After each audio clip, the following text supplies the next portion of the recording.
nombre es Enrique Cordero, soy asesor de empresas familiares y he estado trabajando en esto ya por más de 10 años.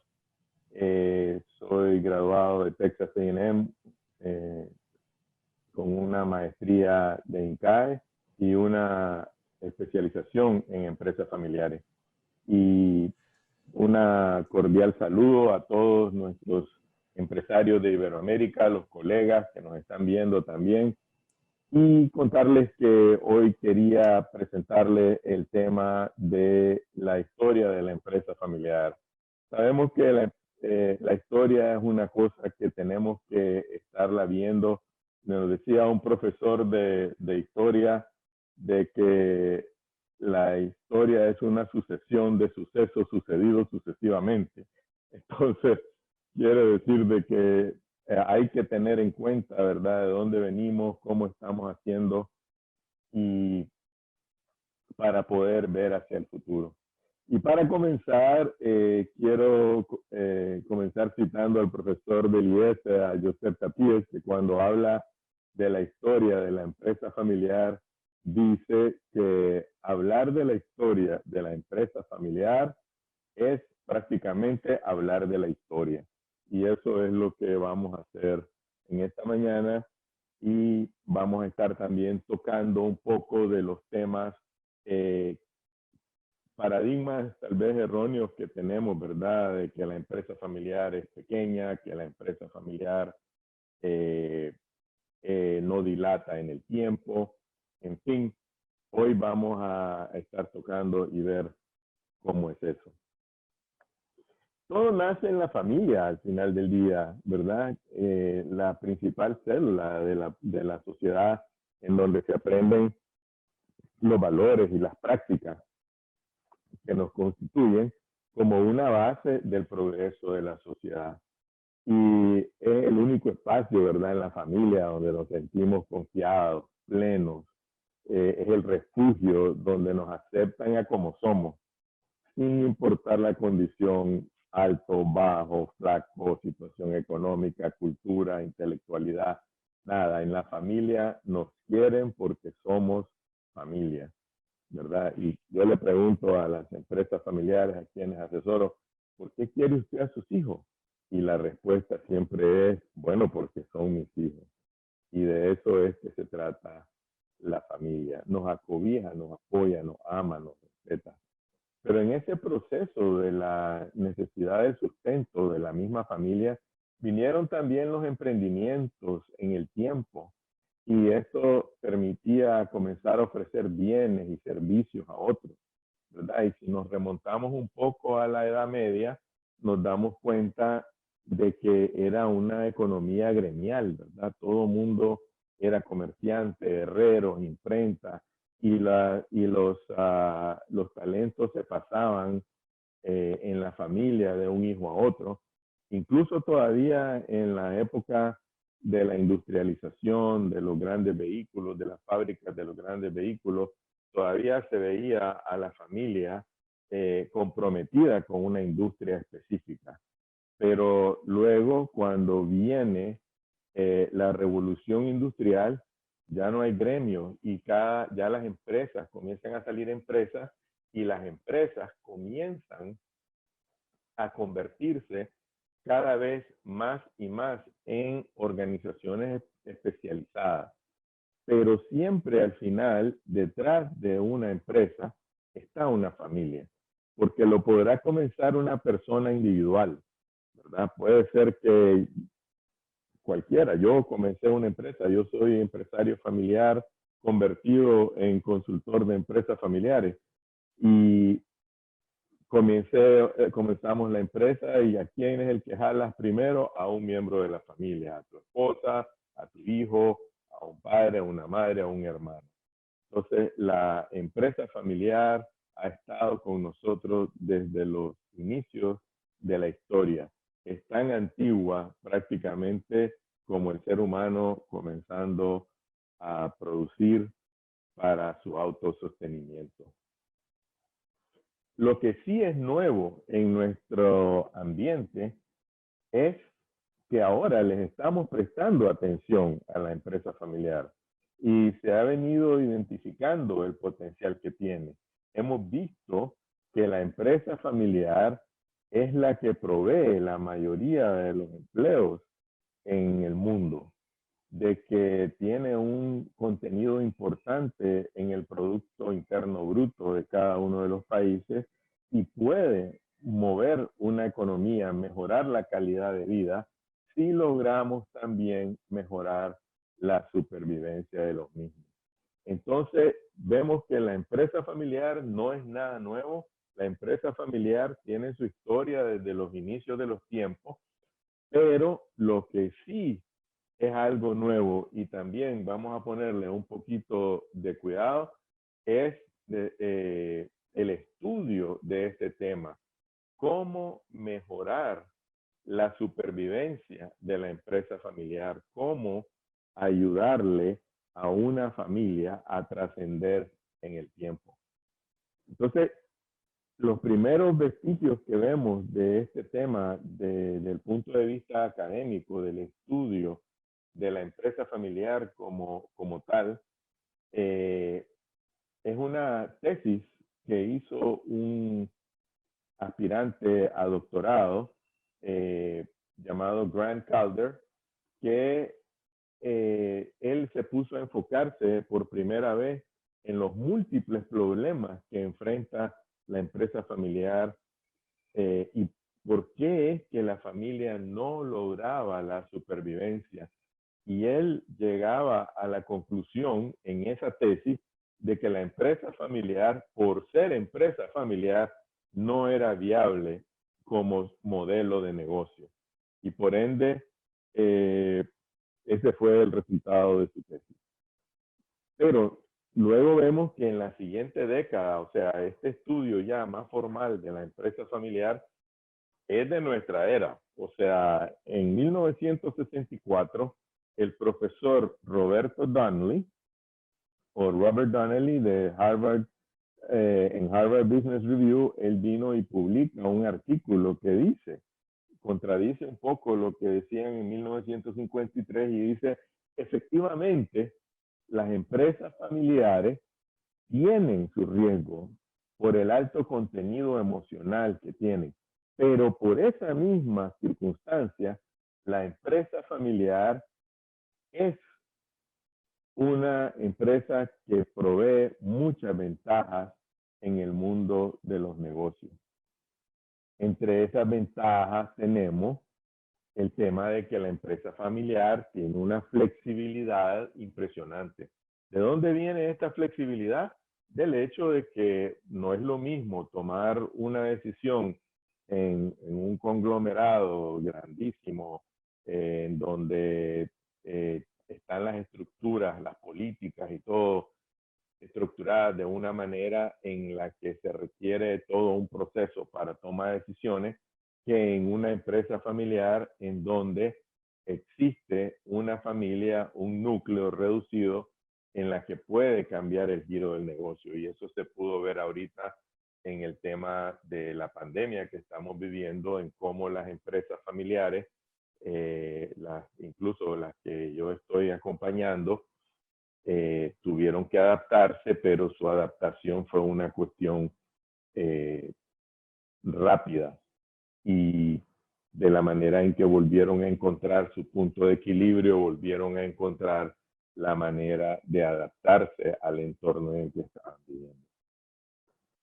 La motivación de las personas también es una cosa importantísima en la empresa familiar, ¿verdad? Todos los que trabajan ahí, cuando hay armonía, pues tienen un impulso más allá que una persona que no tenga esa relación vinculante como es el tema de la familia. Y también hay un factor que la hace trascender, que es ese sentido de legado, ese traspasar, que más allá de conocimiento y capacidades, el empresario familiar quiere traspasar ese legado, ese esfuerzo a una generación, incluso más allá que la generación sucesora, sino que ya está pensando hasta en los nietos. Hay una historia de un empresario sueco que le preguntaron acerca de su empresa y dijo de que esa empresa no era de él, que él simplemente estaba cuidando esa empresa para unos nietecitos que no habían nacido todavía. Entonces, él ni siquiera estaba pensando en la generación siguiente, la segunda generación, la generación de sus hijos, sino que estaba pensando en la siguiente generación, la tercera generación, la de sus nietos. Y también el profesor Donnelly en ese documento en el 1964 comienza también a hablar de que la empresa familiar pues tiene sus retos, pero los retos de la empresa familiar es más de carácter emocional, de carácter familiar. La falta de unidad es uno de los elementos, la falta de cohesión y también alguna falta de compromiso que puedan tener. Sinceramente, aún con toda la pandemia, con todas las diferentes crisis que hemos pasado en el mundo, todavía la crisis más grande históricamente que puede pasar una empresa familiar es una crisis de la familia misma. Así como el profesor Donnelly dice de que la empresa familiar tiene una gran ventaja por ser familia, pero su principal amenaza sigue siendo la familia misma si no saben manejarse, si no saben prepararse para gobernarse en las diferentes generaciones. Y luego tenemos, ¿verdad? Ya vimos que en el 53 dicen que la empresa familiar no es viable. Ahí le comienzan a poner mente a la empresa familiar. En 1964, allá la Escuela de Negocios dice, sí, la empresa familiar es viable y debemos de comenzar a estudiarla y ver cómo ayudamos a este tipo de empresas a trascender en el tiempo. Se dan cuenta también de que prácticamente la mayoría de las empresas en el mundo son familiares. Y luego en 1982, fíjense bien, van casi como cada década. En 1982 viene otro descubrimiento bien importante, que es el que hizo el profesor John Davis, que todavía está con nosotros, es una persona tal vez en sus tempranos 70, por ahí, con el profesor Taiguri, también de Harvard, y sacaron el modelo de los 3 círculos. Este modelo que ha estado con nosotros hasta nuestros días y que describe en una manera muy gráfica, muy sencilla, ese esquema de empresa familiar en donde cuando lo presento con una familia y se identifican en qué cuadrante, en qué área calzan, cada uno de los diferentes miembros de la familia ayuda impresionantemente a trascender un poco más en la armonía. Y ya esos 3 círculos ahora, en estos últimos 40 años de los círculos para acá, ha habido un auge, ¿verdad? En el estudio, en el análisis de la empresa familiar. Y todo ese impulso, parte de eso es todo lo que estamos viendo ahora. En esta semana estamos participando una pequeña muestra de los consultores de Iberoamérica, ya que habemos uno representando a cada uno de los países. Entiendo que un total de 17 o por ahí, o 20 estamos por ahora, pero también el enfoque a tratar de que las empresas familiares puedan comprender, ayudarles a entender las situaciones en que ellos viven y que no son solo ellos los que la están viviendo, ¿verdad? Que ese era un punto en un momento dado, por eso es que me convertí fui a especializarme en asesoría de empresas familiares, por cuando me di cuenta de que había todo un tema de estudio Y cuando lo vi por primera vez, me di cuenta que yo estaba viviendo eso que estaban presentando en la filmina, en la exposición de los profesores y todo eso. Otro evento importantísimo que también viene a mejorar la organización y la profesionalización de las empresas familiares es la incorporación y el estudio de cómo hacer para cohesionar cohesionar los intereses de los dueños de las empresas con la gestión de la organización. Y ahí comienza más que todo para las empresas transadas en bolsa, para las empresas de inversión, el gobierno corporativo.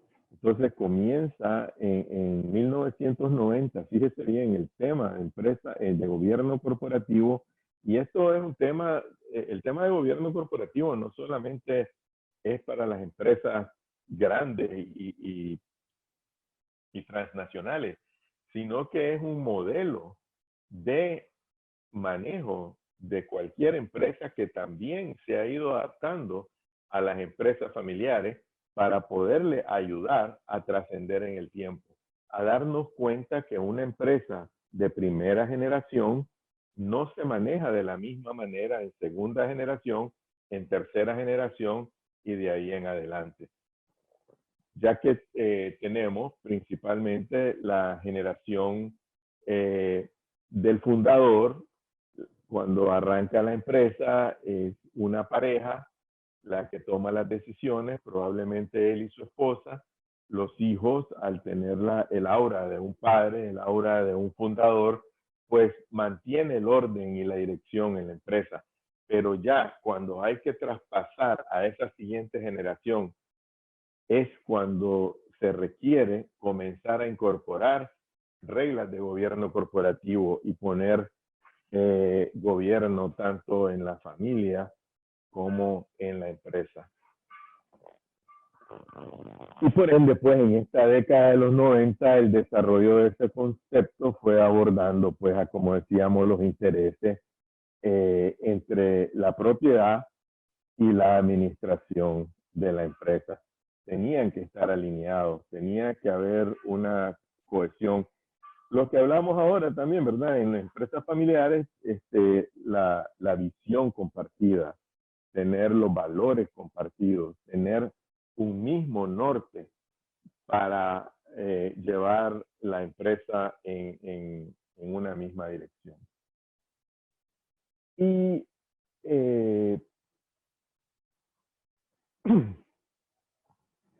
entonces se recogió todos estos sentidos en 1992, 93, en esos años, en un código de buen gobierno para las empresas. Y poco a poco eso también lo fuimos adaptando a las empresas familiares. Ahora, algunos indicadores que podemos ver en el tema de la empresa familiar es que decíamos que dependiendo qué indicador vemos, a quién si son los europeos haciendo estos cálculos o los americanos, que son los que tienen estadísticas más certeras, aunque ahora están habiendo varios esfuerzos por un poco movimiento de las empresas familiares latinoamericanas. Nos damos cuenta de que más del 65% del Producto Interno Bruto de un país puede estar relacionado a las empresas familiares. Y también el 65% de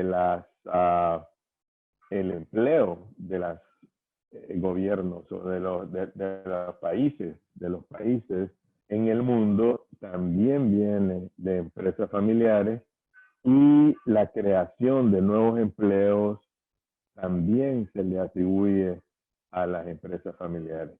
Por ende, de verdad, también sabemos que el 35% de las empresas del indicador de la revista Fortune en Estados Unidos, que recapitula las 500 empresas más rentables o más grandes del mundo que hacen este análisis anualmente, el 35% de ellas son empresas familiares.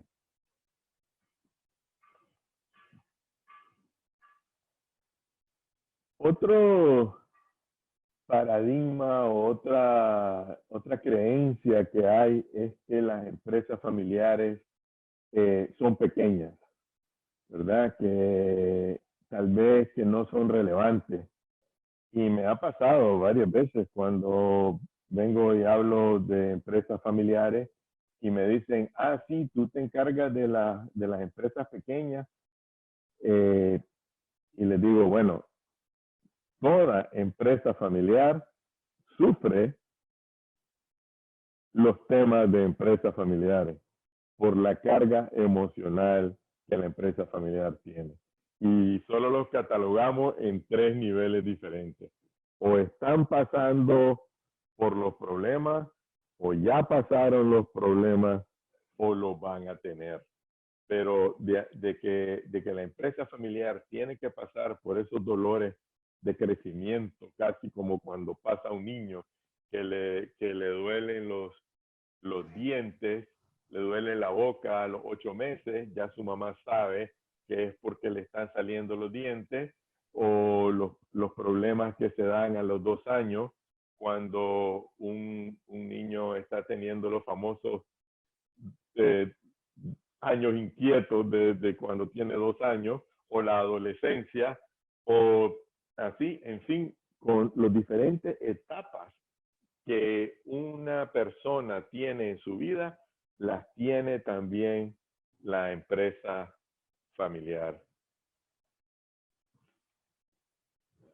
Y vamos a ver de que en el mundo, más de 250 empresas familiares están entre las empresas más grandes del mundo.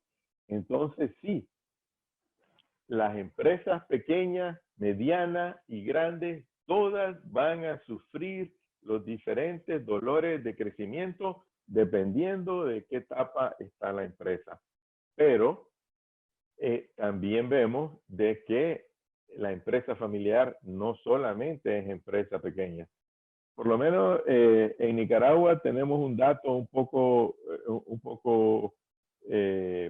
pasado porque no se ha hecho un censo, pero si asumimos de que la mayoría de las empresas en el mundo son familiares, en Nicaragua podemos decir que el 90-95% de las empresas son familiares, y el censo de empresas formales registradas oficialmente, el último censo, créanlo, no es del 2005, no hemos tenido un censo de empresas desde entonces.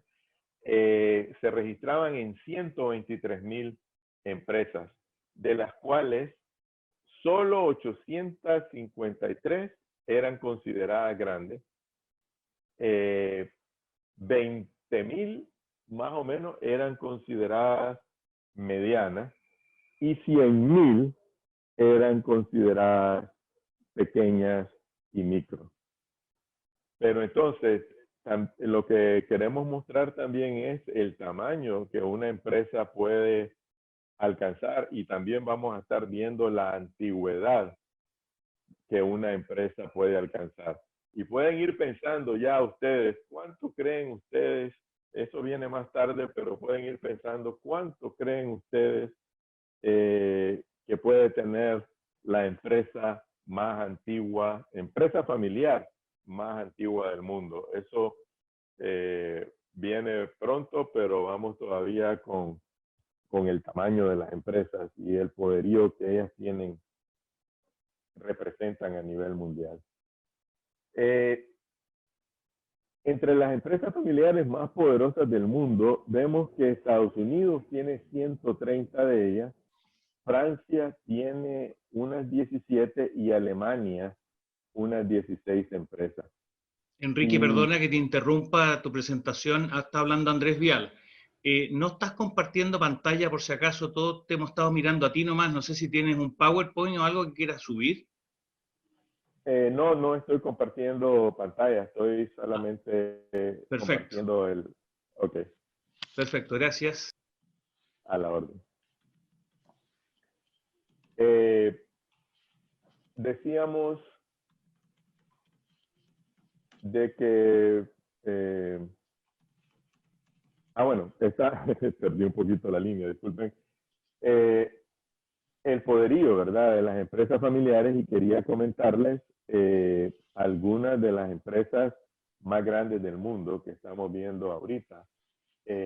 Tenemos, por ejemplo, Novartis, con sede en Suiza, una de las empresas farmacéuticas multinacionales más grandes del mundo, y la mayoría de sus accionistas todavía son de la familia Sandoz y están representados por la Fundación Sandoz de Suiza. Otra de las empresas más grandes del mundo que tenemos es la Roche, también otra empresa farmacéutica multinacional, y esta tiene una antigüedad desde 1896. Y Roche termina siendo la tercera empresa farmacéutica más grande del mundo. Otra empresa grandísima que ustedes probablemente, no sé en cuántos de los países que estamos representados aquí se encuentra, pero aquí en Nicaragua la tenemos representada en muchas maneras, es Walmart, ¿verdad? Esta empresa multinacional estadounidense, una de las más grandes del mundo, y sigue siendo empresa familiar, la cual fue fundada por Sam Walton en 1962.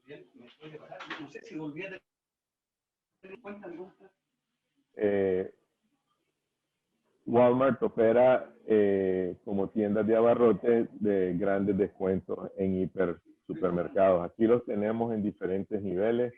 Los tenemos como supermercado y los tenemos como la mega tienda que tienen en países más grandes. No van a creer de que la misma Facebook termina siendo una empresa familiar. Esta empresa, que fue fundada por Mark Zuckerberg en el 2004, ¿verdad? Todos la conocemos, todos probablemente somos parte de ella, termina siendo una empresa familiar al incluir a su hermano y a su padre, al darle acciones a ellos. Se vuelve la empresa Facebook una empresa familiar, ya que se adapta al esquema y definición de empresa familiar que más adelante vamos a estar viendo. Hay unos micrófonos ahí encendidos que me están distrayendo un poquito. Si les agradecería que si lo podemos apagar, sería genial. Gracias, muy amable. Otra empresa de gran calado entre las grandes del mundo es la empresa coreana Samsung, de donde tenemos tantos productos desde aire acondicionados, refrigeradoras, en fin, prácticamente vehículos, camiones, motores eléctricos. Es un conglomerado a nivel mundial en donde todavía trabaja el hijo del fundador y trabaja también otra parte de su familia y son dueños. Grandes empresas alemanas como Volkswagen, otra empresa que son dueños de Audi, Porsche, Skoda y de algunas de las marcas que encompasa la marca de Volkswagen. Ahora, viendo un poco la historia de las empresas más antiguas en nuestro mundo. Aquí tenemos, bueno, esta empresa ya no existe como tal, pero fue adquirida en 2006 por otra empresa multinacional, pero esta empresa llegó a cumplir 1500 años, 40 generaciones, y era una empresa constructora de templos budistas. Se llamaba Kongo Gumi. Y ahora pues fue absorbida por esta multinacional, como les decía, pero se llevó pues el título de más antigua hasta ese momento. Ahora quedó de más antigua otra empresa japonesa, una compañía de hotel que se llama Nishiyama Onsen Kyunka. Espero que lo haya dicho bien, si alguien sabe japonés. Esta empresa se fundó en el año 718 y ahora consta con 1300 años. Esta empresa es la más antigua hasta nuestros días en operación. Lleva 52 generaciones.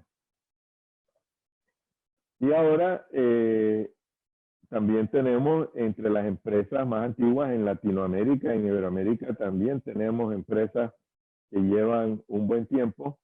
Y ahorita, cuando estaba investigando un poco más sobre estas empresas, me complació mucho ver que aquí está Chile, debutando con la empresa fundada en 1575, Hacienda Los Lingues.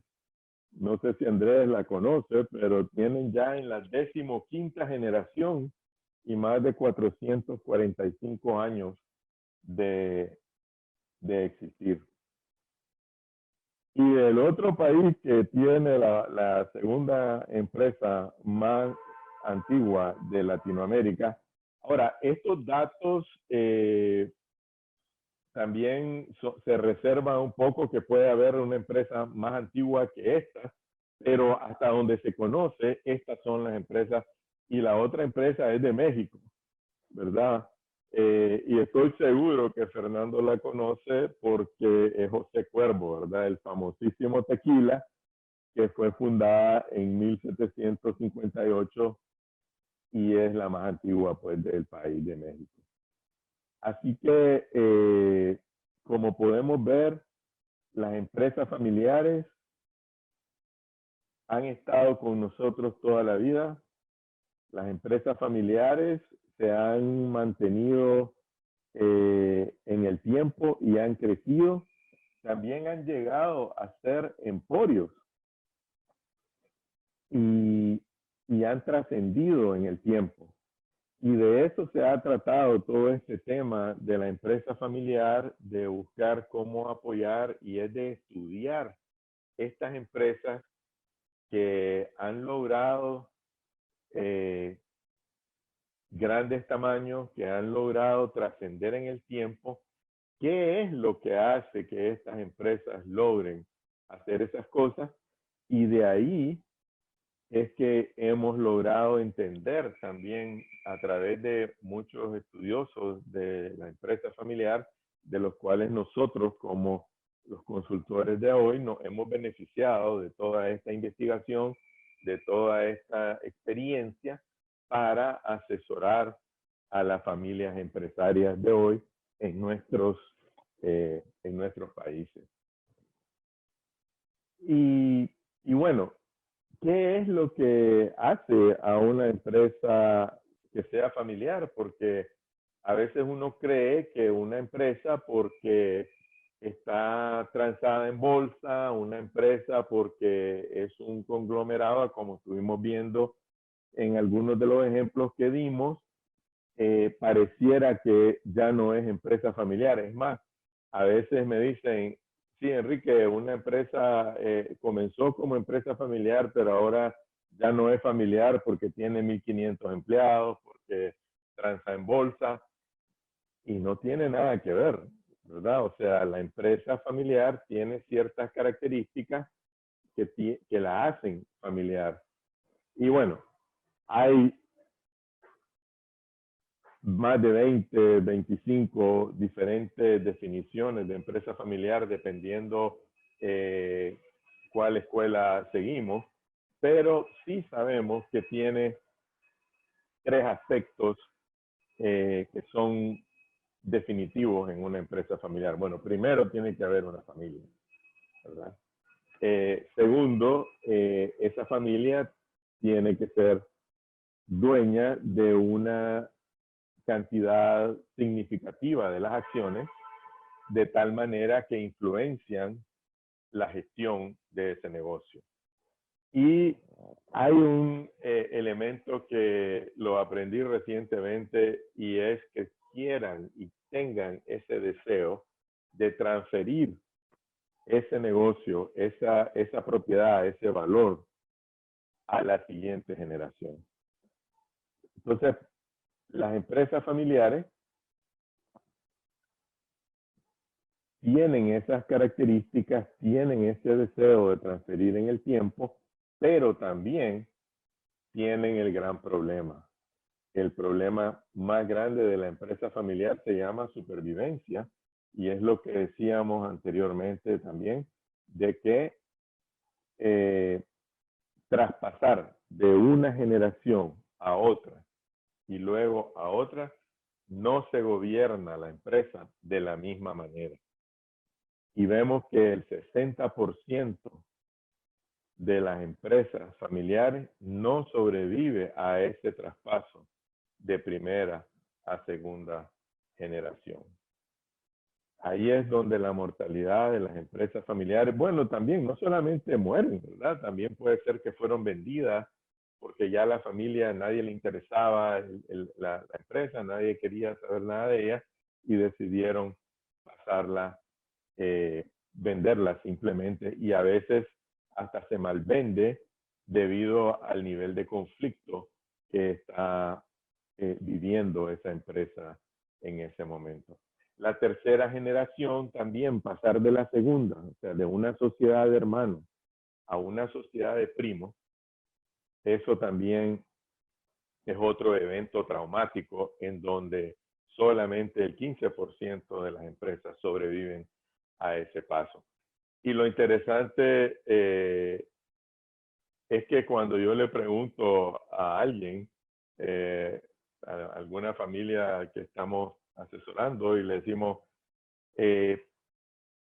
¿ustedes se imaginan trabajando con sus hermanos? Y ellos dicen, la piensan, pero dicen, sí, podría ser que yo pueda trabajar con mi hermano. Pero donde generalmente tengo una respuesta definitiva y contundente es con los primos, ¿verdad? La mayoría de los miembros familiares a quien le hago esa pregunta me dicen no. Y eso viene de las diferentes maneras en que estamos viviendo, ¿verdad? En estos tiempos, la manera en que nos estamos creando tan globalizados. Imagínense tratar de ordenar el pensamiento, alinear las visiones ya con una tercera generación. La buena noticia es que para eso es que la empresa familiar, el tema de la empresa familiar, los asesores, todos estos asesores que en esta semana están poniendo de su parte para compartir algún tema de empresas familiares, han sido capacitados, han estudiado ya y hemos experimentado lo que es trascender en el tiempo y cómo se maneja una empresa de primera generación, de segunda generación, de tercera generación, cómo incorporar, cómo profesionalizar esa organización para poder atacar las principales fuentes de conflicto que una empresa familiar tiene. Y como decíamos anteriormente, ¿verdad? El mayor problema que tiene la empresa familiar es la supervivencia. Pero ya lo último que quiero dejar con ustedes, no sé cómo estamos de tiempo, pero siento que ya estamos más o menos llegando al punto.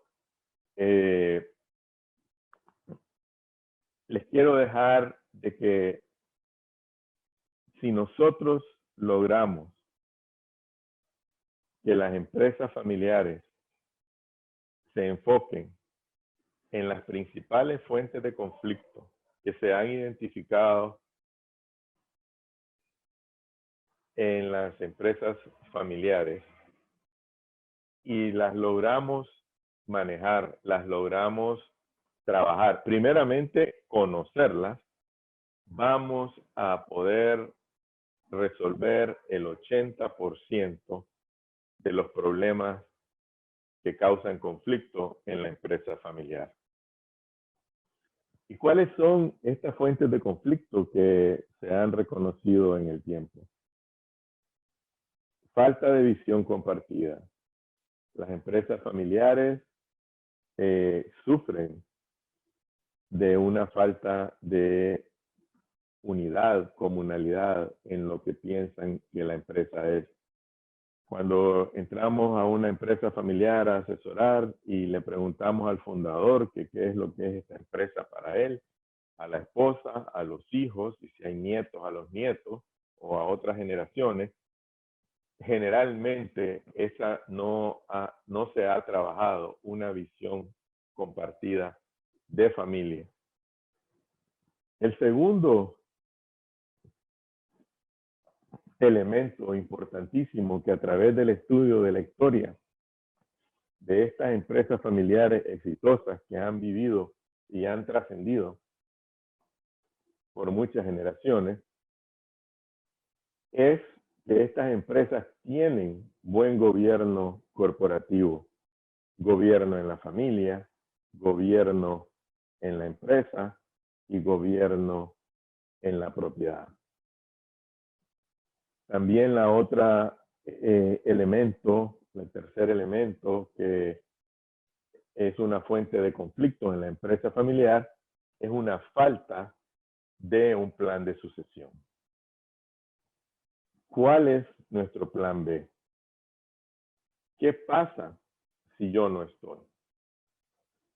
Y ese es uno de los temas más grandes que a veces los fundadores, y hablo más de los fundadores, si se fijan, hablo mucho de la empresa en primera generación, porque la mayoría de las empresas en Latinoamérica están en primera generación o en segunda, por lo menos en Centroamérica. Creo que hay un nuevo censo que hicieron, un estudio en donde hay mucha empresa ya también en segunda generación aquí en Latinoamérica. Y el último fuente de conflicto es no entender en qué etapa está nuestra empresa. Generalmente todavía trabajamos la empresa como que si fuera una empresa pequeña y ya la empresa trascendió en tamaño, en edad. Es como que si quisiéramos mantener a un hijo nuestro con los mismos pantalones cortos de cuando tenía 5 años y ya ahora tiene 15 o ya está mayor. Entonces tenemos que adaptar las estructuras de gobierno, las estructuras organizativas, la formalidad de las organizaciones al tamaño, a la edad, a la época en que está trascendiendo la empresa en ese momento. Está en primera generación, está en transición, está en segunda generación, está en transición a la tercera y así sucesivamente. Bueno, y con eso pues le paso la batuta, como decimos nosotros, a Fernando, para ver si hay preguntas o comentarios. Muchísimas gracias, Enrique, por tu presentación muy interesante, todo el recorrido que nos aventamos. Y aquí nos pregunta Gloria Casep por Bacardí.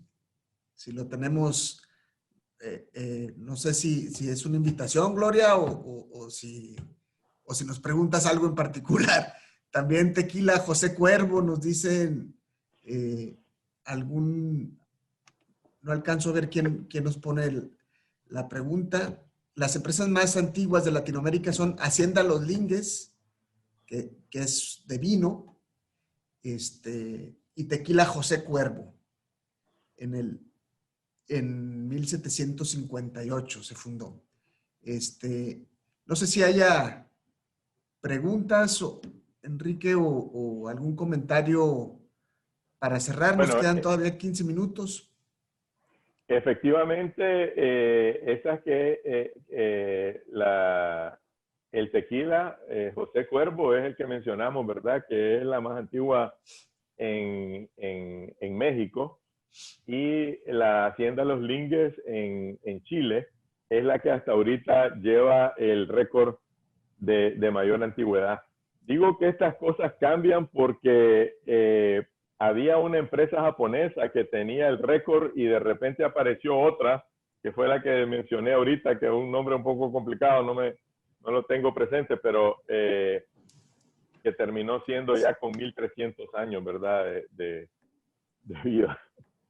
Sí, nos dice Gloria, Bacardí es una empresa bastante antigua que empezó en Cuba y sigue en Puerto Rico. Correcto.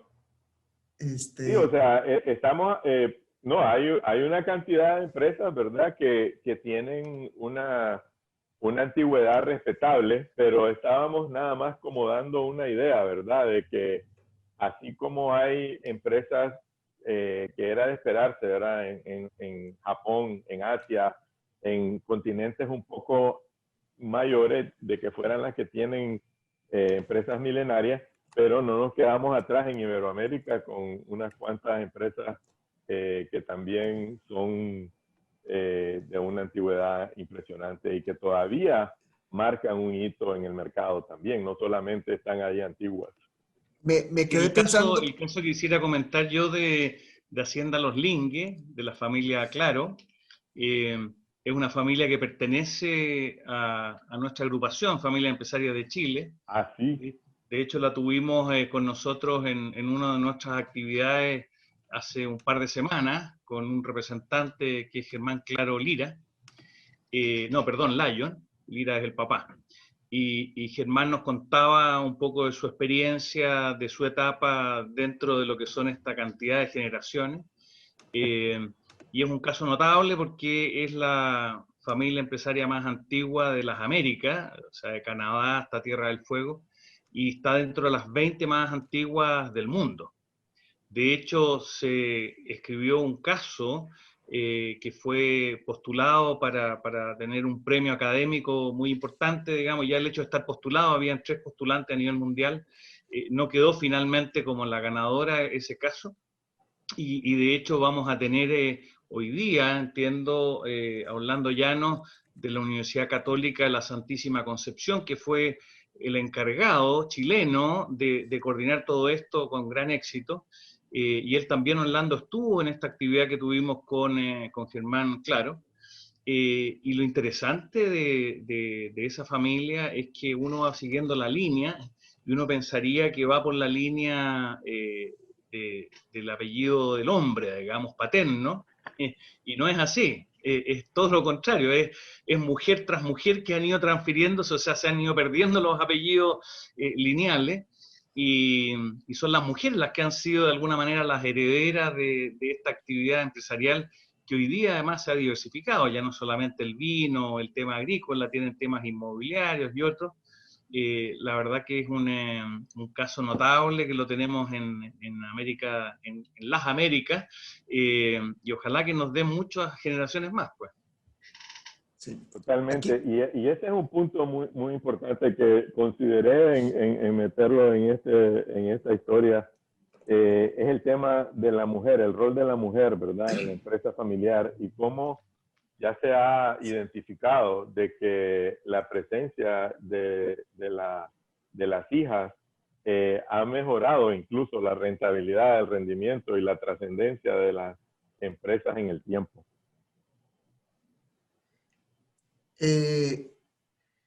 Yo no sé por qué llama la atención que varias de las empresas más longevas se dedican a la producción de vino. Hablábamos de Bacardí, de Cuervo.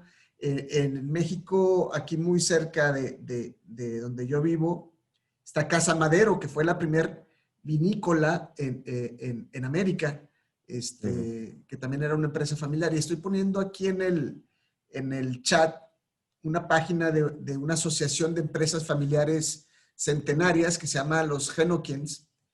Ahí se reúnen empresas. Es el club de empresas centenarias. ¿Sí? Exactamente. Hay un tema ahí, Fernando, sobre lo que tú planteas del vino. Pareciera ser de que en la antigüedad tiene mucho que ver el tema de la tierra.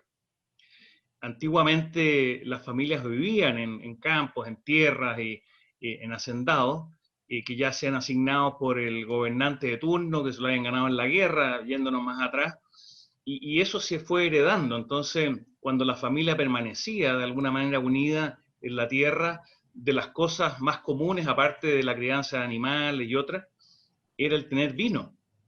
Y por lo tanto uno puede encontrar en muchas regiones del mundo viñas muy antiguas, e incluso más, algunas que ya han pasado a otras manos, digamos, pero que la viña en su origen fue de una familia que estuvo 2, 3 generaciones, y el tema agrícola es fundamental, porque la verdad que antes existía el mayorazgo, y por lo tanto el mayor se quedaba con todo y no se diluía. Hoy día en el caso chileno, por ejemplo, las herencias obligan a entregar una parte a lo que son los herederos forzosos, y eso de alguna manera complota contra la unidad, porque al final, si hay 5 o más hermanos, cada uno puede querer su parte, y por lo tanto, si hay un campo, una tierra, la tienen que dividir, y eso hace que sea menos eficiente la producción y otras cosas más. Por lo tanto, se va diluyendo. Así que encontrarse familias desde el punto de vista agrícola cada vez es más difícil en esto de la antigüedad, y tal vez otras familias que son muy interesantes y que hemos visto, digamos, en la historia, las familias empresarias, como algunas japonesas que han ido mutando en cuanto a su actividad empresarial.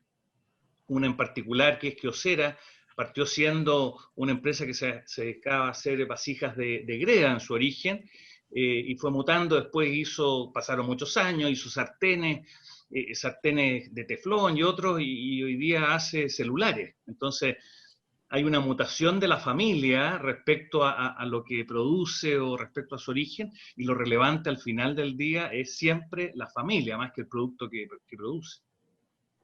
Yo te quería comentar de que en el tema de los licores, porque en general una cosa interesante es que de las empresas de antigüedad en Japón son más de la línea hotelera, ¿verdad? De la línea de baños termales y ese tipo de cosas.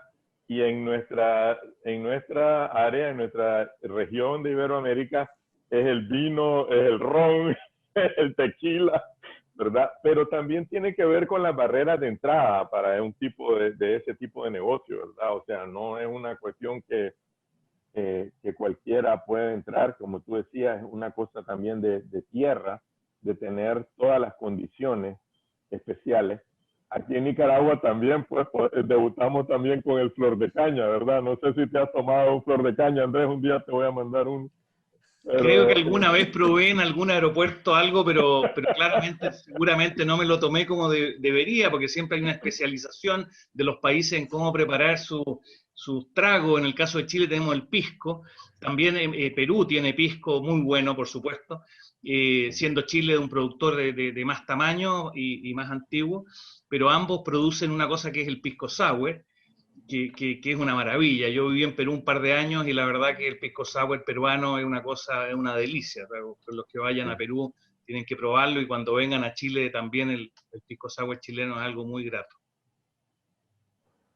Pues para mí este tema de la historia de la empresa familiar es tan especial porque, como te contaba, cuando yo me di cuenta de esto, cuando necesité ir a sacar una maestría en el 2004, 2002 fui a sacar la maestría y ahí presentaron en el INCAE profesores de España el tema de la empresa familiar.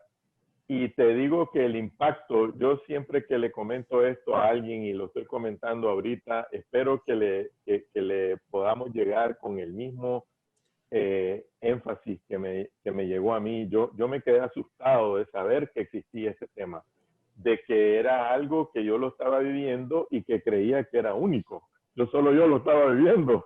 Y hay una cierta tranquilidad, saber que no estás solo, ¿verdad? Y que también hay una salida para todo esto y que hay expertos y que hay personas que nos hemos capacitado para ayudar a estas familias empresarias a trascender en el tiempo. Enrique, muchísimas gracias por tu participación. Ya estamos sobre el tiempo y estamos listos para escuchar a Fernando Nogales, que nos va a exponer su tema. ¿Con qué quisiera cerrar la plática del día de hoy?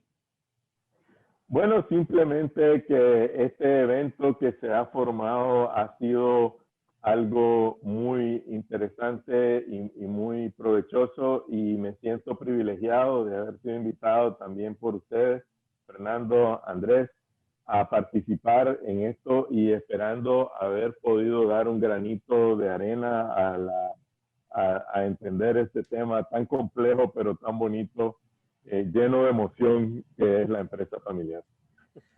Te agradecemos mucho. Te mando un fuerte abrazo. Igualmente, estamos en Gracias. contacto.